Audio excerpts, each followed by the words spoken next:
할렐루야. 방학 시기 즐거울 수 있는, 기쁠 수 있는 이유는 방학까지 달려왔었던 그 시간들 때문인 것 같습니다. 그 한 학기의 시간 동안 우리의 갈 길을 인도하시고 우리를 붙드신 우리 주님을 함께 찬양하며 지금 이 시간 나아가기 원합니다. 우리 박수 치면서 우리 갈 길을 밝히 보이시니 함께 찬양하도록 하겠습니다.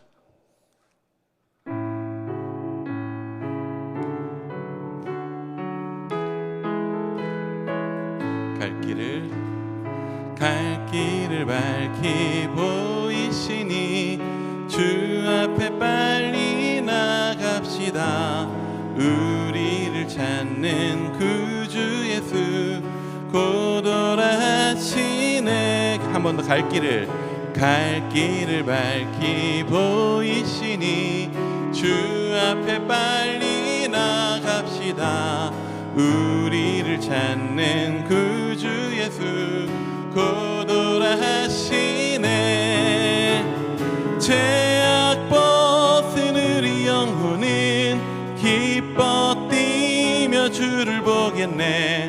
하늘에 계신 주 예수를 영원히 섬기 우리를 오라 하시는 말, 우리를 오라 하시는 말 기쁘게 듣고 순종하세. 구주를 믿기 지체 말고 속속히 나가세. 죄악 벗은 우리 영혼은 기뻐 뛰며 주를 보겠네. 하늘에 계신 주 예수를 영원히 섬기리. 주 오늘 여기 계시오니 다 와서 주의 말씀 듣세. 듣기도 하며 생각하니 참 진리시로다. 죄악 벗은 우리 영혼은 기뻐 뛰며 주를 보겠네. 하늘에 계신 주 예수를 영원히 우리 한 번 더 찬양하며 나갑니다. 갈 길을 밝히 보이시니 주 앞에 빨리 나갑시다. 우리를 찾는 구주 예수 곧 오라 하시네. 죄악 벗은 우리 영혼은 기뻐 뛰며 주를 보겠네. 하늘에 계신 주 예수를 영원히 섬기리. 우리를 오라 하시는 말 기쁘게 듣고 순종하세. 구주를 믿기 지체 말고 속속히 나가세. 죄악 벗은 우리 영혼은 기뻐 뛰며 주를 보겠네. 하늘에 계신 주 예수를 영원히 섬기리. 주 오늘 여기 계시오니 다 와서 주의 말씀 듣세. 듣기도 하며 생각하니 참 진리시로다. 죄악 벗은 우리 영혼은 기뻐 뛰며 주를 보겠네. 하늘에 계신 주 예수를 영원히 섬기리. 나의 가장 낮은 마음 주님께서 기뻐하시고 작은 일에 큰 기쁨을 느끼게 하시는도다. 내가 지쳐 무력할 때 주님 내게 힘이 되시고 아름다운 하늘나라 내 맘에 주시는도다. 우리에게 축복하신 하나님 사랑 낮은 자를 높여주시고 아름다운 하늘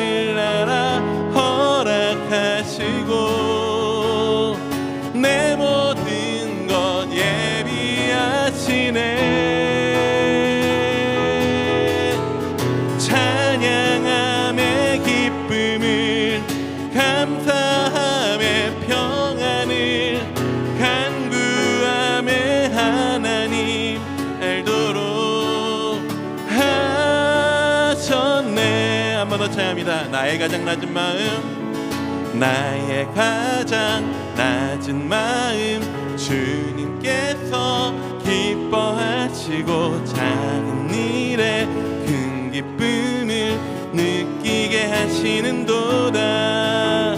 내가 지쳐 무력할 때 주님 내게 힘이 되시고 아름다운 하늘나라 내 맘에 주시는도다.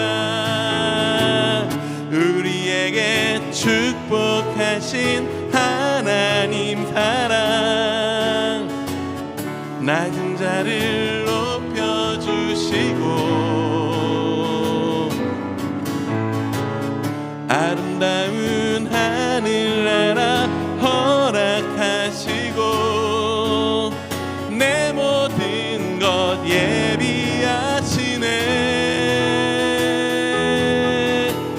찬양함의 기쁨을 감사함의 평안을 간구함의 하나님 알도록 하셨네. 우리에게 축복하신 하나님 사랑, 낮은 자를 높여주시고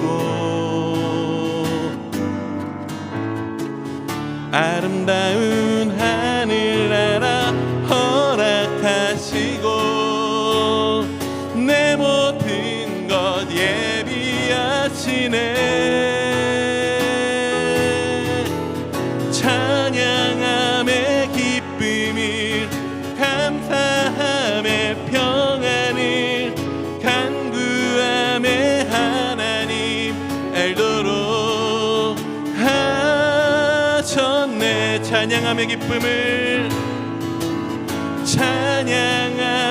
기쁨을 감사함의 평안을 간구함의 하나님 알도록 하셨네. 아멘.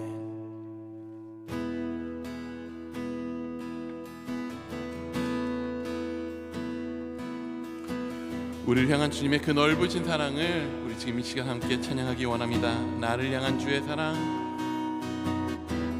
나를 향한 주의 사랑, 산과 바다에 넘치니 내 마음 열 때 주님 나에게 참 자유 주셨네. 늘 진리 속에 거하며 나의 손을 높이 들고 언제나 주님의 사랑을 노래하. 주의 사랑, 주의 사랑 노래하리라. 영원토록 노래하리라. 주의 사랑 노래하리라. 영원토록 노래하리. 나를 향한 주의 사랑, 나를 향한 주의 사랑, 산과 바다에 넘치니 내 마음 열 때 주님 나에게 참 자유 주셨네. 늘 진리 속에 거하며 나의 손을 높이 들고 언제나 주님의 사랑을 노래하리. 주의 사랑 노래하리라.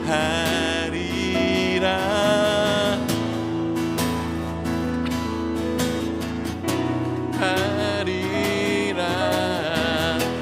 주의 사랑 노래하리라. 영원토록 노래하. 주의 사랑 노래하리라. 주의 사랑 노래하리라. 영원토록 노래하리라.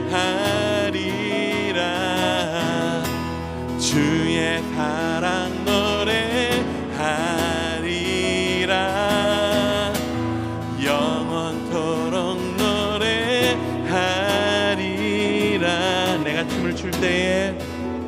내가 춤을 출 때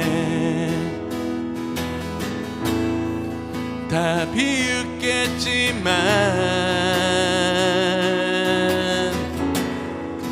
그들도 주 알게 되면 함께 기뻐 춤을 추게 되리. 우리 한번 더 고백합니다. 내가 춤을 출 때에 내가 춤을 출 때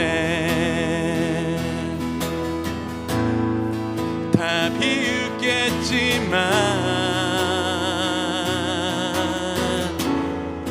그들도 주 알게 되면 함께 기뻐 춤을 추게 되리. 주의 사랑 주의 사랑 노래하리라. 영원토록 노래하리라. 주의 사랑 노래하리라. 영원토록 노래하리라. 주의 사랑 주의 사랑 노래하리라. 영원토록 노래하리라. 주의 사랑 노래하리라.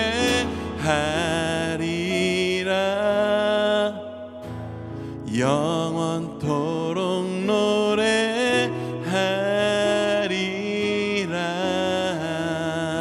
노래하리라. 예수 가장 귀한 그 이름, 예수 가장 귀한 그 이름, 예수 언제나 기도 들으사. 오 예수 나의 손 잡아주시는 가장 귀한 그 이름, 예수 찬양하기 원하네. 예수 처음과 나중 되시는 오 예수 날 위해 고통당하신 가장 귀한 그 이름, 예수 왕의 왕이 되신 주, 예수 당신의 끝없는 사랑. 오 예수 목소리 높여 찬양해. 가장 귀한 그 이름, 예수 왕의 왕이 되신 주, 예수 왕의 왕이 되신 주, 예수 당신의 끝없는 사랑. 오 예수 목소리 높여 찬양해. 가장 귀한 그 이름. 우리 지금 이 시간 함께 기도하며 나갈 때에 오직 예수의 그 이름만이 나에게 가장 소중합니다. 가장 귀합니다. 주님만이 나의 왕이십니다. 주께서 이번 학기를 인도하여 주셨습니다. 이 시간까지 우리를 인도하여 주셨습니다. 그렇게 주님 앞에 감사의 기도를 드리며 이 시간을 통하여서 그 감사할 일들을 다시 한번 기억하고 되새기며 고백하는 시간 될 수 있도록 우리를 인도하여 달라고 함께 기도하며 나아가기 원합니다. 기도하시겠습니다.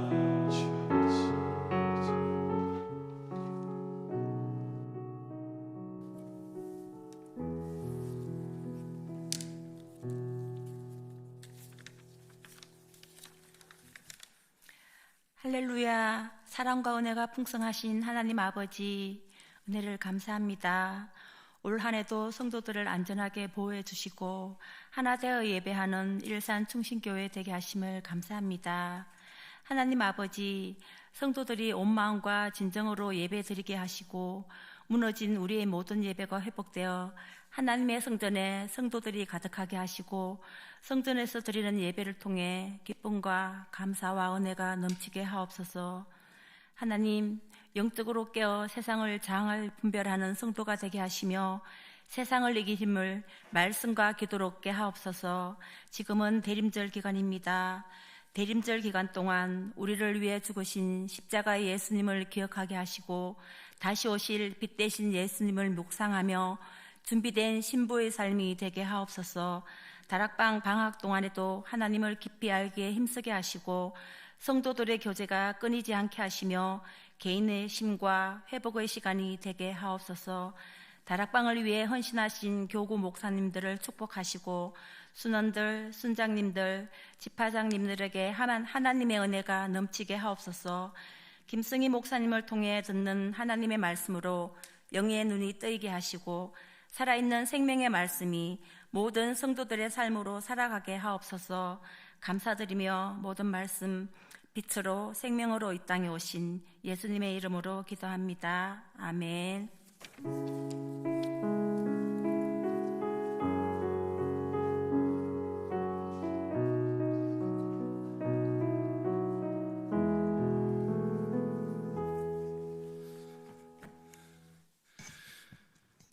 지금 시간 주님 앞에 함께 봉헌 드리는 시간 갖도록 하겠습니다. 함께 찬양하며 주님 앞에 봉헌하겠습니다.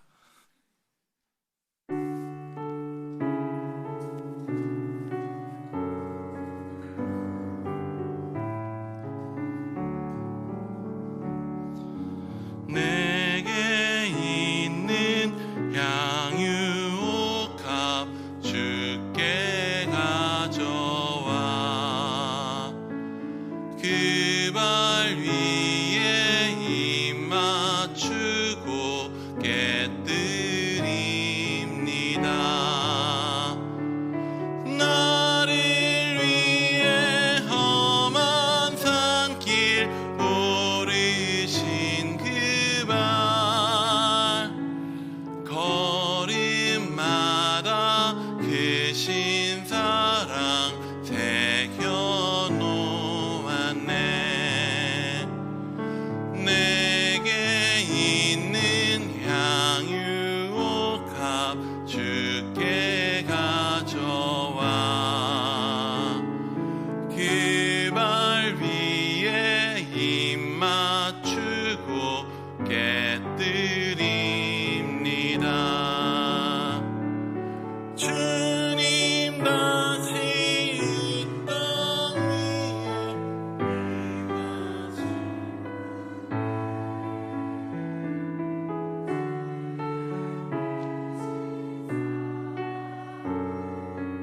날 받아주소서.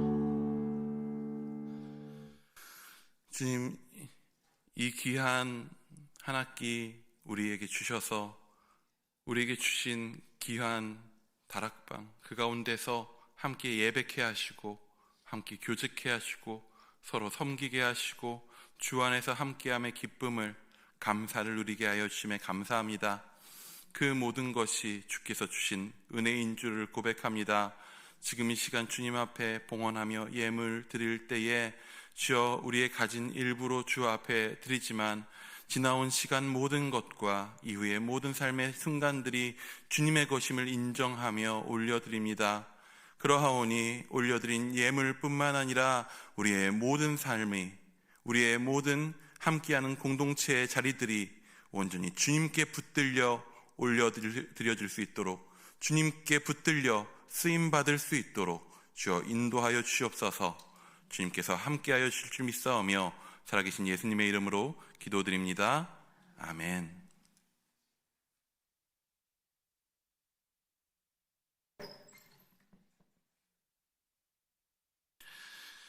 시간 시편 5편 7절 말씀 세 번 함께 학가다 하도록 하겠습니다.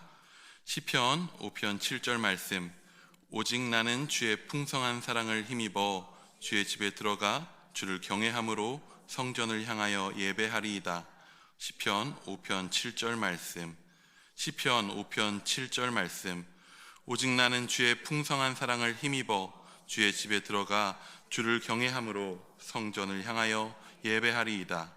시편 5편 7절 말씀. 시편 5편 7절 말씀. 오직 나는 주의 풍성한 사랑을 힘입어 주의 집에 들어가 주를 경외함으로 성전을 향하여 예배하리이다. 시편 5편 7절 말씀. 아멘. 오늘 우리에게 주신 하나님 말씀은 요한복음 19장 25절에서 30절까지의 말씀입니다. 요한복음 19장 25절에서 30절까지의 말씀을 함께 보시겠습니다.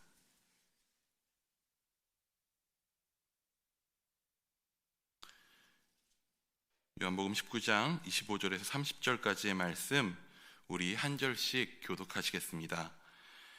예수의 십자가 곁에는 그 어머니와 이모와 글로바의 아내 마리아와 막달라 마리아가 섰는지라. 서 있는 것을 보시고 자기 어머니께 말씀하시되 여자여 보소서 아들이 있느니라 하시고, 또 그 제자에게 이르시되 보라 내 어머니라 하신대 그때부터 그 제자가 자기 집에 모시니라.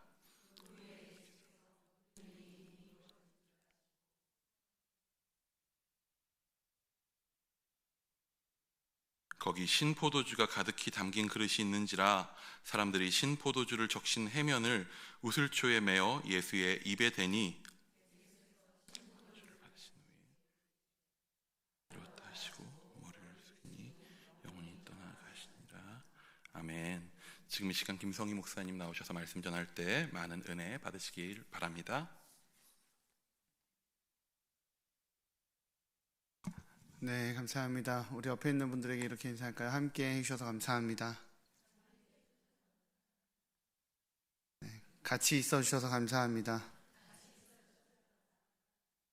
네, 감사합니다. 그 물보다 진한 것이 있다고 합니다. 보통 뭐라고 하죠? 네, 피 다 아시네요. 네, 옆에 보면서 물보다 진하게 삽시다. 네. 왜 물보다 진한 건 피일까요?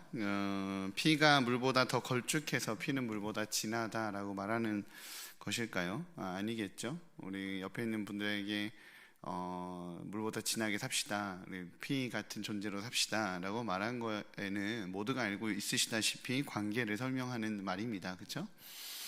우물가에 물 한 바가지를 퍼서 버들잎 하나 띄워놓고 나눠 마시며 평생 잊지 못할 추억을 만들고는 이 의형제를 맺기라도 하면 이제 평생의 동료가 되는, 내 동료가 되라 이러면서, 그죠? 옛날 영웅들의 이야기를 종종 보곤 합니다. 그들의 지난 우정에 대한 이야기, 내 동료에 대한 이야기, 심지어는 주종 관계에 대한 이야기들을 보곤 합니다. 그러나 아무리 그렇다 할지라도 피를 함께 나눈 가족 관계만큼 깊을 수는 없을 거예요. 그죠? 아무리 의리가 있는 친구여도 나의 자녀, 나의 아내보다 더 귀할 수는 없습니다. 어떤 관계도 피로 맺은 관계인 가족의 관계보다도 더 귀할 수는 없습니다. 네, 맞습니다. 아무리 친구가 좋아도 가족입니다. 역시 가족이 먼저입니다. 예수님께서 우리를 그렇게 피로 맺은 가족 관계로 만드시는 모습을 오늘 본문에서 좀 확인할 수 있습니다. 본문 내용을 좀 상상해 보면서 내용을 좀 살펴보도록 하겠습니다. 본문의 내용을 상상해 보면 예수님께서 피를 흘리고 계십니다. 십자가에 달리신 예수님께서는 물보다 진한 이 피를 쏟아내시며 내가 목마르다 라고 괴로움을 표현하고 있습니다. 전쟁터에서 총상을 입은 병사들은 물 줘 막 이러면서 죽는데요. 네, 자꾸 성도님들이, 우리 교육자들이 저한테 올라가서 연기한다고 뭐 이러시는데, 어쨌든 네, 그러면서 죽는다고 합니다. 피를 많이 흘리면 목이 그렇게 타대요. 그래서 물을 마시고 싶다고 합니다. 총상에 안 당해봐서 모르겠지만 뭐 그렇다고 합니다. 십자가에 달리신 우리 주님도 피를 잔뜩 흘리셨기에 고통에 몸부림치면서 그 이야기를 하신 거예요. 내가 목마르다. 그죠? 왜 그러셨을까요? 피 흘리신 우리 주님 앞에서 우리는 이 익숙한 질문을 한번 던져봅니다. 주님, 왜 그렇게 피를 흘리셨습니까? 왜 그 고통을 감당하셨습니까? 목이 타도록 마지막 한 방울까지 그 귀한 보혈을 흘리신 이유가 주님 무엇인가요? 라는 이 질문을 한번 던져보면 사실 신학적인 굉장히 많은 이유가 있습니다. 우리 죄를 위해서, 우리를 깨끗하게 하기 위해서, 우리를 씻기기 위해서, 구원하기 위해서, 이 땅에 하나님 나라를 건설하기 위해서 등등의 많은 이야기들이 있습니다. 우리 모두 잘 알고 있는 사실입니다. 우리는 새가족반이 아니니까요, 그죠? 네, 맞습니다. 주님의 보혈의 의미는 너무나 깊고 그 열매는 풍성합니다. 그래서 한두 마디 말로 끝낼 수는 없겠지만 그 수많은 이유들 중에 하나로 오늘 좀 생소하지만 돌아보고 싶은 좀 소중한 이유가 하나 있는 것 같습니다.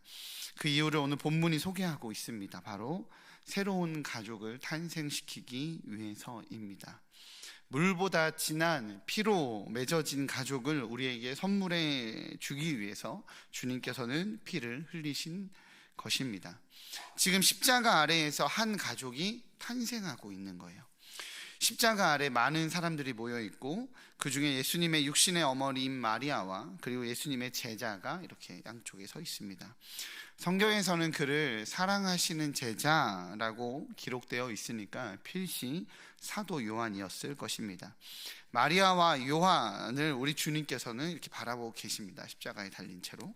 그리고 그들에게 한 말씀씩 하시는 거예요. 우리 그 말씀 한번 읽어보도록 하겠습니다. 오늘 본문 25절에서 27절까지입니다. 같이 읽어보도록 하겠습니다. 시작. 예수의 십자가 곁에는 그의 어머니 이모 글로바의 아내 마리아와 막달라 마리아가 섰는지라.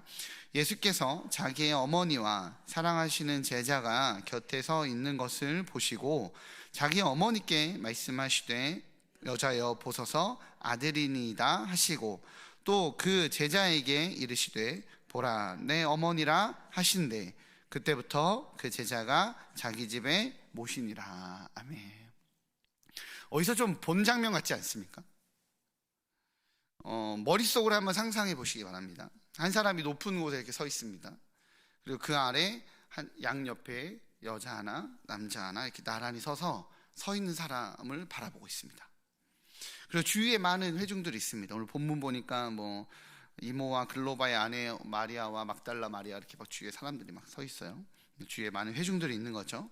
그리고 그 위에서 이 두 남녀를 바라보고 있는 이 분께서 이제부터 이 여인은 당신의 누구누구입니다 라고 설명을 하고 또 고개를 돌려서 여인에게 말하기를 이제부터 이 남자는 당신에게 누구누구입니다 라고 설명을 합니다. 굉장히 익숙한 장면 같아 보이지 않습니까? 어떤 장면 같아 보이십니까? 결혼식 장면 같아 보이지 않으십니까? 예수님께서 십자가에서 어머니 마리아와 요한에게 말씀하시는 이 장면을 사도 요한은 흡사 결혼식과 같은 모습으로 묘사해 놓았습니다. 물론 이 장면은 부부 결혼식은 아닙니다. 이는 가족 결혼식입니다. 예수님의 주례로 어머니가 아니었던 마리아가 어머니가 되고 아들이 아니었던 요한이 아들이 된 것입니다. 그렇게 십자가 아래에서 한 가족이 탄생되고 있는 장면이 그려지고 있습니다. 피 흘리신 주님의 그 피의 주례로 새로운 가족이 탄생한 것입니다. 교회가 무엇입니까? 가족입니다. 십자가에서 태어난 가족, 피로 맺어진 가족, 우리 주님의 거룩한 보혈로 맺어진 가족, 그것이 교회입니다. 그 사실을 믿으시는 우리 귀한 성도님들 되시기를 주님의 이름 축복합니다. 우리가 보통 생각하는 교회의 탄생은 오순절 마가다락방에서 처음 생긴 것으로 보통 이해를 합니다.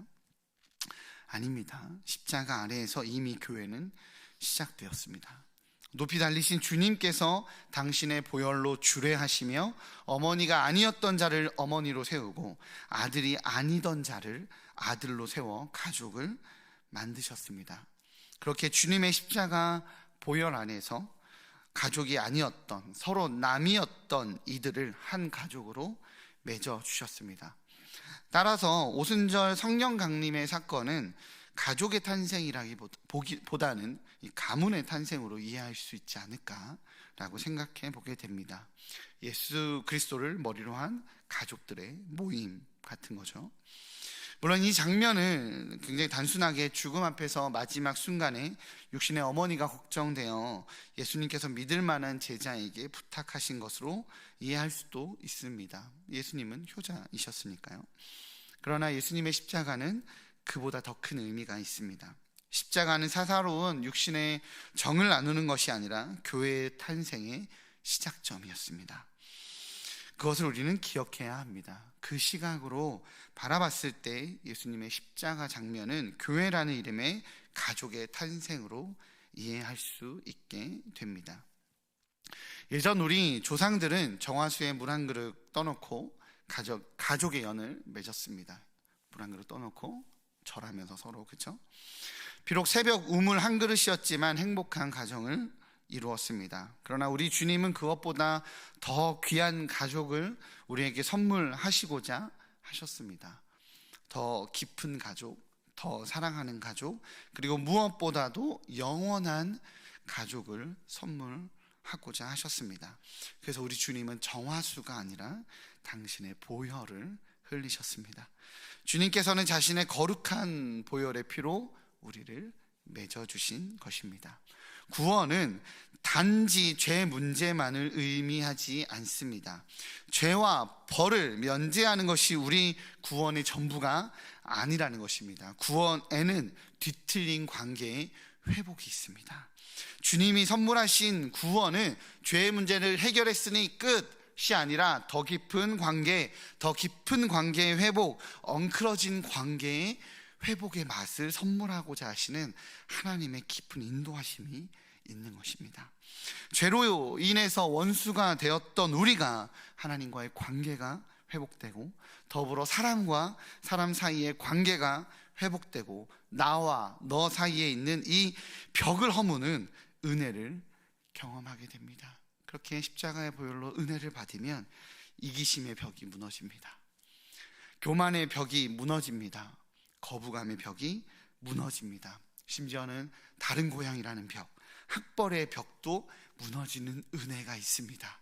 그냥 좋아서 더 섬기고 싶고, 더 좋아서 챙겨주고 싶고, 이 사람의 섬김이 너무 감사해지는 이 벽을 허무는 정말 진실한 관계의 그 은혜가, 그 회복이 있습니다. 복음에는 그 능력이 있습니다. 인도는요, 아직도 카스트라는 신분 제도를 무너뜨리지 못해서 사람과 사람 사이의 벽을 가지고 있습니다. 신분의 벽을 가지고 있는 것이죠. 그러나 우리나라에 복음이 들어온 우리나라는 천민이었던 백정을 장로로 세우면서 하나님 자녀로서는 우리 모두가 동등한 신분임을 선포했습니다. 신분 제도를 없애버렸어요. 복음의 능력이죠. 하늘의 가치를 이 땅에 가져와 다른 세상을 만들어 버렸습니다. 그것이 복음의 힘이었습니다. 그렇게 복음은 이 땅의 신분의 벽을 무너뜨렸습니다. 그 벽을 허물어 버렸습니다. 이처럼 보혈은 하나님과 우리 사이를 가로막았던 성전 휘장을 가르셨듯이 나와 너 사이의 벽, 우리 사이에 놓인 모든 벽들을 허뭅니다. 이방인과 유대인, 백인과 흑인, 노예와 주인의 모든 벽을 허물어 버리고 예배 안에서, 은혜 안에서, 십자가 안에서 우리는 다 동등한 가족입니다 라는 그 선포를 모두가 받아들이게 됩니다. 그것이 교회입니다. 2000년 전 마리아와 요한에게 말씀을 주셨던 주님께서 오늘 우리에게도 동일하게 말씀하십니다. 우리 다락방 식구들, 나이도 다르고 사는 곳도 다르고 관심사도 다르고 지금 삶의 자리도 모두 다른 우리 모두를 향해서, 서로를 향해서 우리 주님께서는 말씀하시는 겁니다. 뭐라고요? 너의 자매라고, 너의 형제라고, 옆에 있는 사람이 너의 자매라고 말씀하시는 겁니다. 우리 안에 그 주님의 교회가 오롯하게 이루어지기를 주님의 이름으로 소망합니다. 우리 공동체의 다락방에 그 은혜가 온전하게 이루어지기를 소망합니다. 서로를 향해 가족이라고 말씀하시는 그 하나님의 말씀이 실제가 되시기를 주님의 이름으로 축복합니다. 그런데 받아들여지십니까? 사실 눈 감고 생각하면 받아들여지시는 분도 계시고 눈 감고 생각하면 그 사람은 가족이 아니었으면 좋겠다, 나는 그 사람과 정말 하나님 힘들어 죽겠어요 라는 분도 떠오르실 수 있을 거라는 생각도 듭니다. 불편하고 어려운 분이 있긴 하거든요, 사실. 그죠? 저희 하늘이와 한결이는 나이 차이가 3살입니다. 한결이가 태어나서 처음 집에 온 그날 우리 하늘이는 엄마가 이제 조리원에 있다가 왔잖아요. 몇 주 만에 보는 거잖아요. 그런데 하늘이는 방에서 나오지 않았습니다. 이불 속에 들어가서 나오지 않더라고요. 그렇게 몇 시간씩 3살짜리 애가 엄마가 왔는데도 엄마 얼굴도 안 보고 방 속에 있었습니다. 왜 그러죠? 엄마가 누구를 안고 있거든. 한결이를 안고 있거든요. 그래서 제가 방에 들어가서 이불을 이렇게 들고 하늘이한테 물어봤어요. 하늘아, 너 한결이 때문에 그래? 너 애기 때문에 그래? 그래서 엄마한테 안 가는 거야? 엄마 보고 싶어 했잖아. 한결이 때문에 그런 거야? 그랬더니 구독 그러더라고요. 아직도 좀 기억나는 하늘이의 고백이 있어요. 하늘이가 우리 아이가 태어나고 1년 지나서 우리 아내가 복직을 해서 하늘이가 1살 때부터 엄마가 이제 복직을 해서 회사를 다녔습니다. 그러다가 이제 제가 또 사역지가 이동하게 되면서 아내가 이제 그 수화통역사 일을 사임하게 되고 이제 아이와 하늘이와 아내가 같이 있게 되는 시간이 있었어요. 그래서 이렇게 어디 슈퍼 갔다가 아침에 한 10시인가 11시 정도쯤에 그 하늘이랑 아내랑 이렇게 걸어오는데 이제 그때쯤 됐을 땐 걸어 다녔으니까 4살 좀 된 것 같아요. 3-4살 된 것 같습니다. 걸어오니까 저 멀리서 동네에서 응애 하고 우는 소리가 들리는 거예요. 응애 하고 우는 소리가 들리니까 하늘이가 엄마를 딱 보면서 하는 말이 애기 운다. 엄마 출근했나 보다.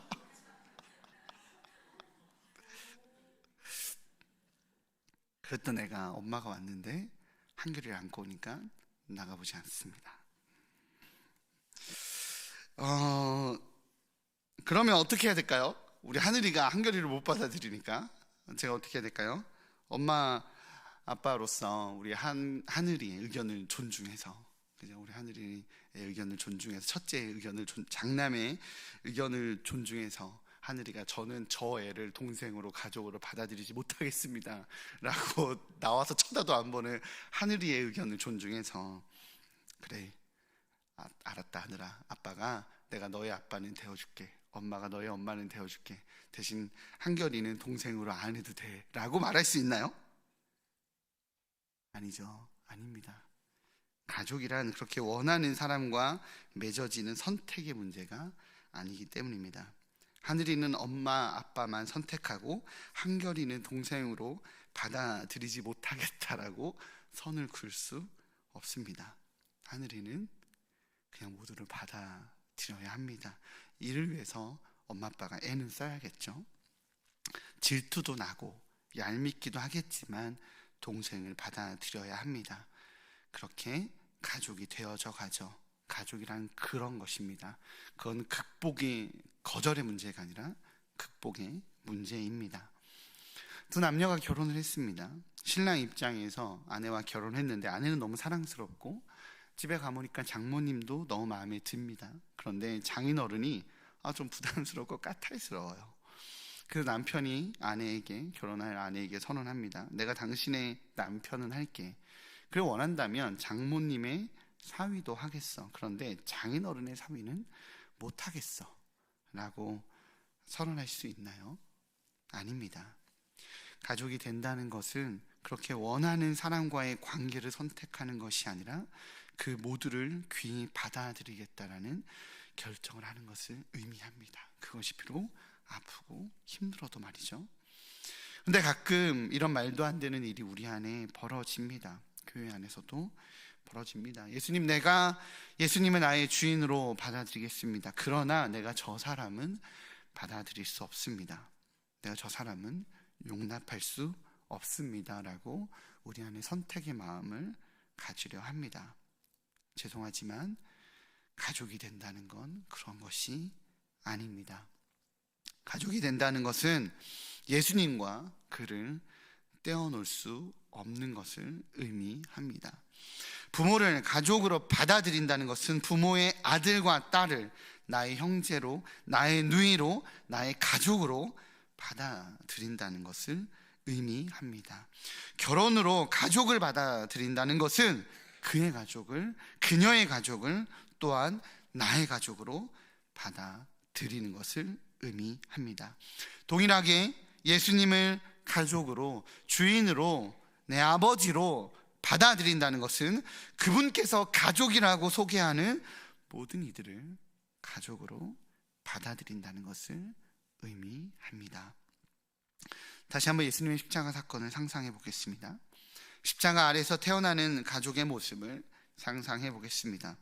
예수님의 눈앞에 두 명이, 이 마리아와 요한이 하나가 되어 가족이 된 것입니까? 아닙니다. 이거는 부부 결혼식이 아니기 때문에, 가족 결혼식이기 때문에 예수님을 포함하여 세 명이 가족이 되는 장면입니다. 마리아와 요한이 가족이 되기 전에 마리아와 예수님이 가족이었습니다. 요한과 예수님이 먼저 가족이었던 것입니다. 그리고 그 주님께서 마리아와 요한을 가족으로 맺어 주신 것입니다. 예수님 때문에, 예수님으로 인해 마리아와 요한이 가족이 된 것입니다. 그것이 교회입니다. 교회는 이렇게 주님 안에서 그분의 피로 맺어지는 것입니다. 믿음으로 주님의 가족이 된다는 것, 그것은 나와 맞지 않고 나를 힘들게 하고 심지어 나와 다투어서 나를 상처받게 하는 그 사람을 내 가족으로 받아들이는 것을 의미합니다. 다툴 수 있어요. 의견 차이 보일 수 있습니다. 우리 하늘이 한결이도 맨날 싸웁니다. 하온이 한결이도 맨날 싸웁니다. 신기한 건 하온이와 하늘이는 안 싸웁니다. 6살 차이는 확실히 넘을 수 없는 병인가 봐요. 네. 그런데 참 신기한 건 싸우는 애들끼리 놀아요. 하늘이와 한결이는 싸우는데 또 하늘이와 한결이랑 놀아요. 하온이와 한결이를 싸우는데 또 한결이와 하온이랑 놀아요. 다투실 수 있고 의견 차이는 보이실 수 있습니다. 그러나 나는 당신과 관계 맺을 수 없다라고 선을 그어서는 안 된다라는 것입니다. 왜냐하면 이미 그가 주님과 가족이기 때문입니다. 예수님과 그를 떼어놓을 수 없기 때문입니다. 주님과 그가 이미 하나이기에 내가 주님을 받아들인다는 것은 내가 그를 받아들이는 것을 의미합니다. 그렇게 우리는 주 안에서 하나가 되었습니다. 이렇게 교회는 지금도 가족으로 탄생되고 있습니다. 예수님의 십자가 밑에서 마리아와 요한이 가족이 되었듯이 우리도 예수님의 십자가 밑에서 가족으로 탄생되고 있습니다. 그래서 우리는 하나가 되어야 합니다. 하나가 안 돼서 하나가 되어야 하는 것이 아니라 이미 하나이기 때문에 하나가 되어야 합니다. 에베소서 4장 3절에서 사도 바울은 평안에 매는 줄로 성경이 하나 되게 하신 것을 힘써 지키라 라고 말씀하셨습니다. 그렇기에 하나가 되라는 하나님의 명령은 하나됨이 존재하지 않는 상태이기 때문에 하나됨을 새롭게 만들어내라는 창조 명령이 아니라 이미 주어진 이 하나됨을 고이 간직하고 지키라는 보존 명령입니다. 말하자면 너희는 이미 하나다. 그러니 하나가 되어라 라는 의미입니다. 가족은 이미 하나입니다. 그러나 하나가 되는 것을 힘써야 합니다. 왜냐하면 그래야 그 가족의 풍요로움과 아름다움을 누릴 수 있기 때문입니다. 하나가 되라 라는 명령은 가족을 통해 누리게 하고픈 그 풍족함이 있기 때문에 주시는 명령입니다. 동일하게 교회 공동체를 향해서, 성도를 향해서, 성도와의 관계를 향해서 우리 하나님께서 하나가 되라 라고 명령하십니다. 그 명령은 그래야 풍요로움과 아름다움을 누릴 수 있기 때문입니다. 그걸 누리라고 그 명령을 하시는 거예요.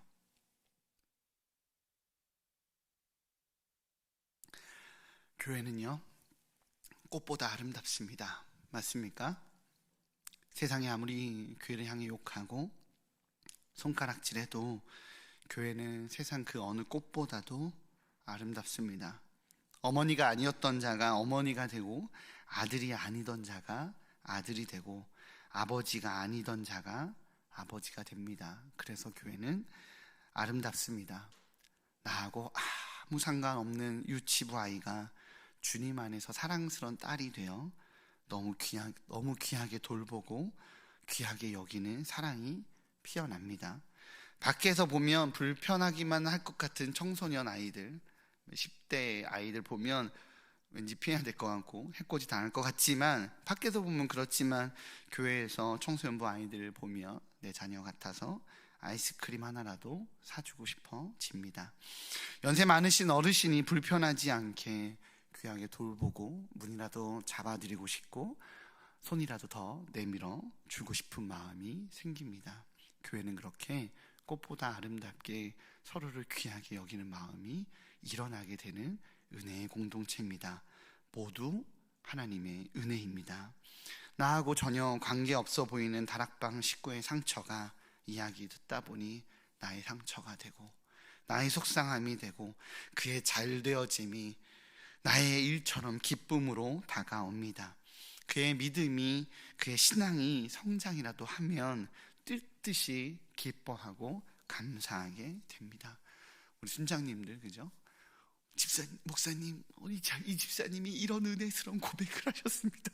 막 이렇게 카톡 보내고 이러잖아요, 그죠? 왜 그런가요? 다 주님 안에서 주님이 우리를 가족으로 묶어주셨기 때문에 그렇습니다. 그렇게 우리는 오늘도 가족으로 탄생되고 있습니다. 그래서 교회는 꽃보다 아름답습니다.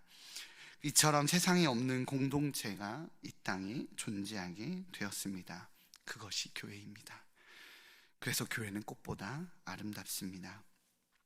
주님 안에서 십자가 가족이 되어 그 풍요로움을 온전히 누리시기에 이 땅에 살지만 하나님 나라를 누리시기를 주님의 이름으로 축복합니다. 때로는 다락방 사역하고 공동체 사역하고 서로를 귀히 여기는 마음이 상처받을 때도 있습니다.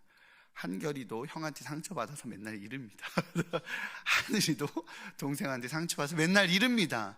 그러나 지나고 보면 그것도 추억이 되어지는 것처럼 주님 안에서 함께 있을 때 주시는 은혜가, 풍요로움이 있습니다.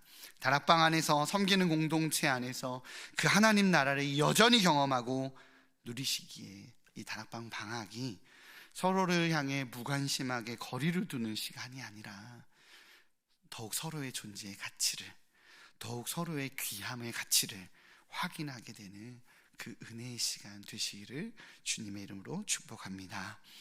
함께 기도하시겠습니다. 사랑해 주님 감사합니다. 하나님, 우리가 이 시간 주님 안에서 한 가족임을 다시 한번 확인하게 되었습니다. 나와 잘 맞아서 가족이 아니라 주님께서 보혈의 피로 맺어주셨기에 가족이라는 것을 다시 확인하게 되었습니다. 가족이기에 포기할 수 없고, 가족이기에 물러서지 않고, 가족이기에 손 내미는 그 은혜를 흘러내보낼 수 있도록 주님 우리에게 성령의 충만함을 허락하여 주옵소서. 내 마음으로는 안 됩니다. 나의 얕은 마음으로는 안 됩니다. 주님의 마음이 있어야 가능하오니 주의 보혈로, 주의 은혜로, 주의 풍성함으로 덧입혀 주옵소서. 다락방 방학을 합니다. 이 방학의 시기가 서로를 더 귀하게 여기게 되는, 서로를 더 가치 있게 여기게 되는, 서로를 향해서 더욱 응원하게 되는 시간 될 수 있도록 붙잡아 주셔서 삶의 자리에서 힘들 때마다 서로 연락하고 서로 기억하고 서로 중보하게 되는 은혜의 시간 되게 허락하여 주옵소서. 이 모든 말씀 예수님의 이름으로 기도합니다. 아멘. 우리 시간 함께 좀 더 기도하며 고백하는 시간 갖도록 하겠습니다. 중보의 시간 갖도록 하겠습니다. 우리 다락방이 선교적인 공동체로, 가족 공동체가 되도록 함께 먼저 기도했으면 좋겠습니다. 네, 불을 살짝 꺼주세요. 네. 대림절 특별 새벽 기도회를 위해서 우리 또 더욱더 은혜의 시간 되게 해달라고 함께 또 기도했으면 좋겠습니다. 또한 다락방 방학의 시간 속에서 홀로 주님과의 1대1 시간을 깊이 가지며 충전의 시간이 되게 해달라고, 다락방 방학 이 시간들을 은혜 가운데 잘 보내게 해달라고 기도하겠습니다. 마지막으로 2023년을 마무리하고 있습니다. 새롭게 각 부서에 또 각 자리에 내년도를 섬길 분들을 세우고 있는 시간들이 있을 것입니다. 2024년을 더욱 열심내는 사명자들이 세워지도록 우리 다락방 방학 예배를 하며 교회와 공동체와 우리 사랑하는 영혼들을 위해서 함께 먼저 중보하는 시간 갖도록 하겠습니다. 기도하겠습니다. 사랑해 주님 감사합니다. 하나님, 이 시간 우리가 주님 앞에 기도하며 고백하며 나아갑니다. 주님, 오늘 말씀을 기억하며 우리가 하나님 선교적인 공동체로, 서로를 귀히 여기는 공동체로 주님 돌아봐야 되겠다라는 하나님 아버지 그 말씀을 받았습니다. 하나님께서 주신 아버지 그 은혜가, 십자가의 그 은혜가 하나님 우리를 가족으로 묶으셨다는 것, 나를 그냥 구원하셨고 나를 그냥 하나님 나의 죄를 씻겨줬다라고 말하는 그것을 뛰어넘어 씻겨진 존재로서 하나님 서로를 귀히 여기고 사랑하며 이 땅 가운데 하나님께서 교회라는 이름으로 묶어주신 귀한 영혼들을 사랑하라고 말씀하신 하나님의 은혜의 자리임을, 회복의 자리임을 다시 한번 확인하게 됩니다. 주님, 우리가 그렇게 십자가 가족으로 살아갈 수 있도록 붙잡아 주옵소서. 하늘 공동체로 살아갈 수 있도록 주님 붙잡아 주시옵소서. 대림절 특별 새벽 기도회를 위해서 계속적으로 기도합니다. 하나님, 그 기도회가 하나님 우리가 더욱더 일어나게 허락하여 주시고, 특별 새벽 기도를 위해서 하나님이 이 추운 겨울날 아버지 새벽을 깨우며 주님의 은혜를 구하고 주님의 다시 오심을 사모하며 하나님 기도하기를 멈추지 아니하는 은혜의 공동체 될 수 있도록 주님 붙잡아 주시옵소서. 다락방 방학 예배 아버지 시간을 시작으로 우리가 잠시 멈춤을 주님 갖습니다. 그 멈춤이 나 자신을 잘 돌아볼 수 있는 시간 되게 허락하여 주시고, 서로를 귀히 여기게 되고 서로를 돌아보게 되며 서로 가운데 아버지 서로 응원하게 되는 삶의 자리를 잘 돌아볼 수 있는 시간 될 수 있도록 주님 붙잡아 주시고, 그것이 혹이라도 서로 향해 무관심해지거나 서로 향해 관계와 시간과 서로를 향한 관심이 끊어지는 그런 일들이 일어나지 아니하도록 주님 붙잡아 주옵소서. 주님, 2023년을 마무리합니다. 하나님, 각자로 교사로서 부장으로 국부팀장으로 섬기고 있을 것입니다. 주님, 각자의 자리에서 섬기는 모든 자리가 아버지 잘 채워지고 봉사자들이 잘 세워져서 2023년 더욱더 힘내어 아버지 사명 감당할 수 있는 일산 충신교회가 될 수 있도록 붙잡아 주시옵소서. 그 모든 은혜로 살아갈 수 있는 저희 될 수 있도록 주님 인도하여 주시옵소서. 감사합니다.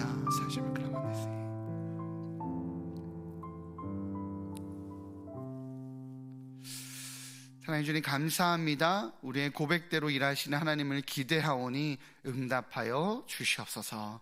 이 모든 말씀 예수님의 이름으로 기도합니다. 아멘. 감사합니다. 우리 이 시간 사역 소개 및 광고 시간 갖도록 하겠습니다. 네, 우리 세례 입교 안내가 있습니다. 우리 다락방에서 세례 입교자들 필요하신 분들, 특히 이제 우리 다락방 식구뿐만이 아니라 성도님들 모르실 수 있어서 자녀들, 아이들 세례 입교 이렇게 챙겨주셔서, 순장님들이 챙겨주셔야 또 신청하시니까 다락방에서 내부에서 공지해 주셔서 해주시고요. 유아세례 안내가 12월 20일까지인데 저희가 주보 광고가 잘못 나갔습니다. 저희 총회에서의 총회 내용이 개정이 돼서 2세가 아니라 6세까지 유아 세례를 받을 수 있습니다. 코로나 기간이 있었고 총회 내용의 개정이 있어서요. 우리 6세 이하 받을 수 있으니까 안내해 주셔서 유아 세례 받으실 수 있도록 안내해 주시면 감사하겠습니다. 교회학교 성탄 발표회가 12월 24일 날 주일에 있습니다. 오후 4시에 진행이 되니까요. 우리 자녀들 또 제가 좀 개인적으로 좀 굉장히 안타까운 건 저희 교회가 성탄 발표회 이럴 때 어른들이 안 오세요. 그래서 애들이 빠지면 이게 너무 횡해요. 저희가 아이들을 잘 세워준다는 건 그 아이들과 그 자리를 함께 하는 것 같습니다. 한밤의 기도회나 이럴 때도 청소년부 뭐 선교 보고회 이러면 평소 오시던 분들도 안 오세요. 그럴 때 저 굉장히 충격받거든요. 다음 세대가 귀하다라고 얘기하는 것은 그래 너희 일이니까 너희 알아서 해라고 하는 것이 아니라 그 자리에 함께 있어 주시는 겁니다. 그래서 성탄 발표회 때에 오후 4시에 함께 오셔서 다락방 식구들도 함께 오셔서 우리 공동체 가운데 저런 아이들이 저런 자녀들이 있구나 라고 봐주시고 응원해 주시고 격려해 주셨으면 좋겠습니다. 네, 그런 시간들 함께 가지셨으면 좋겠어요. 다락방 개강 예배가 내년 2월 23일에 있습니다. 네, 아마 동일하게 10시 30분이 되지 않을까 싶습니다. 인도네시아 단기 선교가 2024년 2월 22일에서 29일까지 있습니다. 딱 봐도 개강 예배랑 겹쳤죠. 네, 알고 계시고 다락방 이제 알고 계시고 인도네시아 단기 선교 가시는 분들 또 응원해 주시고 함께 합력해 주시고 도움 주시면 감사하겠습니다. 네, 이 시간에는 우리 담임 목사님 나오셔서 권면과 축도로 오늘 예배와 모임을 마무리하도록 하겠습니다. 네, 우리 목사님 나오시는 시간 동안 어색하니까 박수 한번 칠까요? 네, 네.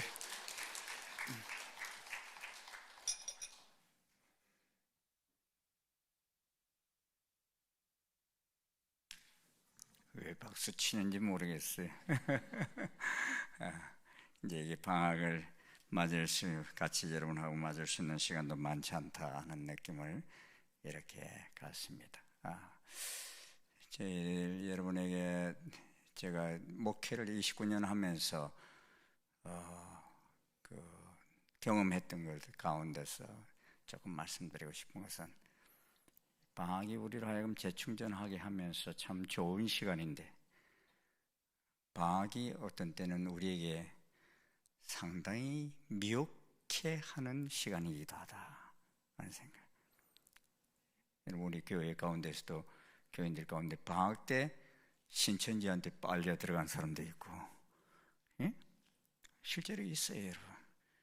어디 갔다가 빨려 들어간 줄 아세요? 기도원에 갔다가 방학 때 이렇게 갈 수 있잖아요. 예? 기도원에 갔다가 뭔가 그 기도하는 소리를 듣고서 접근을 했는지, 예? 뭐 다 아는 것처럼 이렇게 해가지고 빨려 들어가는 그런 분들도 있고, 또 요새 제가 얼마 전에 우리 교인 하나가 목사님 이런 유튜브 강의가 있는데 목사님 검증을 좀 해주십시오 그러더라고요. 네, 그래서 쭉 보니까 그분이 본 거는 다행이었어요. 그래도 뭐 건강한 유튜브였다 하는 것을 봤는데, 우리 집사람하고 밥을 먹으면서 이렇게 하나 보는데 야, 참 강의 잘한다 그러면서 한참 듣다가 나중에 끝에 보니까 이단이었어요. 이 이단들이 이렇게 강의를 미혹되게 하는구나 하는 생각. 가만히 보니까 그 유튜브에 있네 이렇게 좀 조사를 해봤더니만 이단들이 죄다 도표나 이런 걸 잘 만들어 가지고요 너무 이렇게 싹 빠지게 만드는 거 있잖아요. 그러면서 탁 느끼는 게 뭔가, 이 성도들이 그냥 봐가지고는 이게 이단 강인지 아닌지 식별이 안 되겠구나. 제가 이 생각이 탁 들었었어요. 제가 우리 교인이었는데 미국에 가서 사시는 분이 제 휴가 때 와서 좀 쉬라고 해가지고 새 집 지었다고 그래서 3주 가서 쉬었던 적이 있어요. 그런데 그분도 목사님 제가 유튜브에서 이런 강의를 듣는데 너무 좋은 것 같아 라고 나한테 이렇게 말씀을 하시더라고요. 근데 딱 듣자마자 식비를 못 하시는구나 하는 생각이 들어가지고 제가 그분 강의 좋지만은 이런 신학 부분에 있어서 상당히 위험합니다. 그런 이야기들도 이렇게 해준 적이 있어요. 제가 왜 이 말씀을 드리는가 하면요, 여러분 이 마지막 때가 되면은 우리를 미혹해 하는 세력이 너무 많다는 거예요. 근데 나 이단이요 그러면서 뿔 달고 이렇게 나타나는 사람이 있어요? 전혀 없어요. 다 우리 똑같아 보이고 너무 비슷해 보이고 이런 상태에서 들어오는데, 우리 청년부에도 여러분 들어왔다가 신천지 3명 그래도 초기 바로 잡았어요. 잡아서 드러났지만도 우리 교회도 여러분 등록도 해요. 등록도 하는데 전화번호를 거짓말로 기록했다가 금방 발견은 됐지만은 참 우리 가까이 와 있다는 것을 여러분들이 아시면 좋겠고, 이 2가지만 잘 기억하고 있으면은 쉽게 빠지지는 않아요. 첫째, 전혀 알지 못하는 낯선 사람이 그런 속에서 도와주겠다고 기도 잘 하시는 분이 있다든지, 연애 은사를 잘하는 분이 있다든지, 이렇게 접근해가지고 마치 나를 다 알고 있는 것처럼 그렇게 접근하는 사람들을 조심하라는 거. 그게 이단 기도원이 아닙니다, 여러분. 그냥 일반 교회에서 운영하는 기도원인데 그런데도 이단들이 다 오는 거예요. 또 한 가지는 성경 공부 잘 가르친다고 어디 절대 교회 이름 붙은 데라고 여러분 다 가시면 안 돼. 무슨 말인지 아시겠죠? 그런 전부 성경 연구원 이런 식으로 붙여놔가지고 하는데, 그런데 절대 쫓아가시면 안 됩니다. 내가 이 강의들을 쭉 보니까요, 이 사람들이 우리나라에서 아주 성경 통독이나 이런 것을 너무 잘하는 그런 데까지도 이 이단들이 오더라고요. 그리고 와가지고 이 강의들을 다 외워버려요. 다 외워버려가지고 자기들 성경 학원에서 가르치면서 맨 마지막만 싹 다르게 가르치는 거예요. 그러니까 우리가 식별을 못하는 거예요. 그런 저기 때문에 여러분이 이 교회 안에서 하는 사역, 성경 공부 이런 거 외에 절대 밖으로 데리고 나가시면 안 됩니다. 여러분도 가시면 안 되지만은 데리고 나가시면 안 되고, 꼭 들어야 하겠거나 또 그렇게 나가야 되겠다 싶을 때는 순장님들이나 또 이런 분들이 대집파장님들에게나 꼭 검증을 받고 확인하고 나가시는 것이 필요합니다. 아멘? 그렇게 하십시오. 내가 부탁을 합니다. 여러분 순원들에게도 꼭 그렇게 해야죠. 왜? 분별력이 없어요. 분별력이 없고. 그런데 이런 이단들이 지금 어느 정도까지 활동하는가 하면요, 전 세계 우리 선교지에까지 다 퍼져나가고 있어요. 제가 콩고에 가서 보니까요, 그때 문설명이가 살아있을 때였어요. 큰 운동장에 5,000명을 모아놓고 집회를 하고 있더라고요. 문설명이가 직접 와가지고. 근데 이 사람들이 문설명이 통일교 이런 걸 몰라. 그게 기독교 이런 건 줄 알고 이렇게 하고 있고, 일본도 지금 심각한 문제에 빠져 있죠? 수상이 문설명이하고 연관돼 가지고 그런 어려움을 상당히 겪고 있죠. 문설명뿐만 아니에요, 여러분. 다른 요새 신문에 큰 전면 광고하고 있는 이런 사람들도 보면 이스라엘 가면 이스라엘에도 그렇게 많아요. 그 이단들이. 그래서 근데 이 이스라엘의 메시아닉 유대인들이나 이런 사람들이 그들이 이단인지 모르는 거예요. 전혀 몰라요. 그래서 물질적인 지원들을 하고 이러니까 그렇게 쑥 빠져드는 모습을 보게 되는데, 저는 우리 공동체가 건강한 공동체가 되기를 소원하고, 마지막까지 이런 악한 세력에서부터 잘 보호받고 또 성숙해 나갈 수 있는 그런 공동체가 되기를 바라고, 특별히 이 방학 때 여러분들이 재충전한답시고 엉뚱한 것으로 또 충전되어지는 이런 어려움을 겪지 않기를 바라요. 그런데 빠져드는 사람들의 많은 사람들이 보면 좀 가정이나 이럴 때 어려움이 있거나 문제가 있거나 아픈 사람이 있거나 이런 사람들이 또 더 쉽게 빠져드는 경우들이 많습니다. 뭔가 도움을 필요로 할 때. 그런 사람들 볼 때 우리들이 도와주면 됩니다.